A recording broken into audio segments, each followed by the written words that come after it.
Alright, welcome back ladies and gentlemen to the Chupacabra tutorials channel. I'm your host Larry, and today I'm going to show you how to activate device support in DS4 Windows for other controllers that aren't just the PlayStation 4 DualShock 4 controller. So right now, I've got a PlayStation 5 controller plugged in to my computer, and if I hit start on DS4 Windows, you'll notice no controller is popping up. It doesn't detect that I have a PS5 controller installed.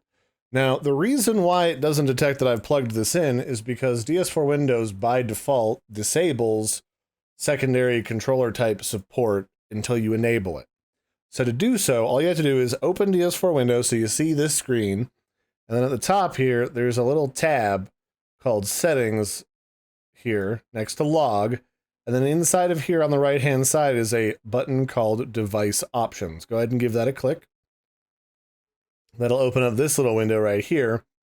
And here you can have it detect things like the DS4 Windows, which is DualShock 4, PlayStation 4.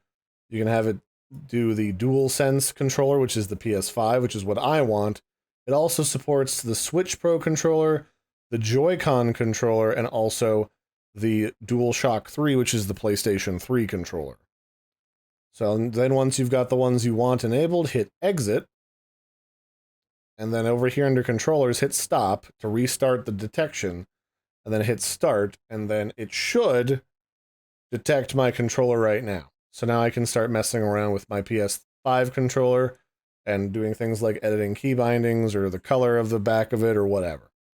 So I hope you found that helpful. This has been how to enable other device support in DS4 Windows for other controllers. I've been your host, Larry. Don't forget to like and subscribe, and I'll catch you next time. Bye, everybody, and have a good one.